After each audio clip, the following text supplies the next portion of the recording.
We're now 3 weeks into this first leg of the Volvo Ocean Race, and the sailors have finally gotten a taste of the Southern Ocean. 25 knots of wind, straight line downwind sailing, offshore racing at its finest. The lead group has compressed a lot, with Dongfeng race team using their downwind advantage, putting them right back into the pack. And right now, the rich are only getting richer, a bit of a problem for the teams behind. This morning, all 7 boats jibed again, heading south in search of the most breeze, just above the ice exclusion zone. But they already saw some great breeze yesterday. You've been asking for the action, so here it is. This is why they call it the Volvo Ocean Race. Get a load of this for fun.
Amazing conditions down there. Medica onboard reporter Amory Ross did the last race with a team called Puma Ocean Racing. And about this stage in the race, they broke their mast. This is a vast stretch of ocean, but fortunately the team found safe haven on the only inhabited island for miles. It's called Tristan da Cunha. As they're sailing close by today, we helped to connect Amo with his old friend on the island, Andy. Well, it's nice to know you in the race again. You'll be passing by Tristan, so let's say hello to you. Yeah, it's just the concept of you and everyone else on Tristan following the race in itself is pretty exciting.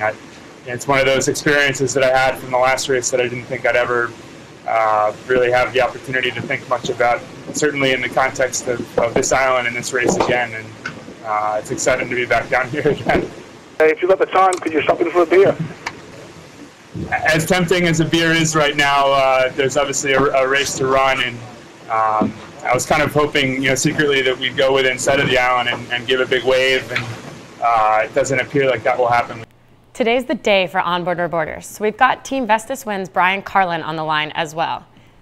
Brian, it's not actually looking that windy for you guys. How much wind do you have out there? No, we only have about 18 or 19 knots, and we have the A3 up, going quite deep right now. And yeah, it's quite pleasant actually in comparison to yesterday. It's got to be cold though, right? I mean, you're not even wearing a fleece.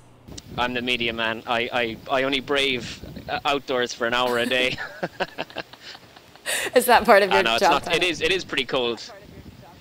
Well, yeah, I know. I was out on deck for quite a bit of it yesterday. I wouldn't say some of it without a camera, because I was just enjoying it. We were doing, I think yesterday, Salty managed to get us up to over 30 knots of boat speed, which is just exhilarating. Sometimes you have to remember you're here to do a job as well, and not just enjoy the ride. So what have you seen in terms of sea life down there in the last couple of days? Well, there's 2 types of things we've seen in the last couple of days. Albagulls and sea trosses. It's a mixture between an albatross and a seagull. We just don't know which is which right now. They're quite interesting. They've been following the boat for a couple of days, and I had to get my chart out that Pedro gave me before I left, and to my great disappointment, it wasn't an albatross. It seems to be a giant petrel, apparently. Oh, no. I mean, that's as far as I can figure it out anyway. I'm not an ornithologist, you know? Ornithologist he's not, but I think he is a bird lover. We were speaking of Puma earlier today, and we have the 2-time skipper of that team and sailing legend, Ken Reed, with us on Monday. I think he'll have some great insight. So if you have questions for him, ask them on our Facebook page. We'll make sure to pick our favorites for Monday. See you then.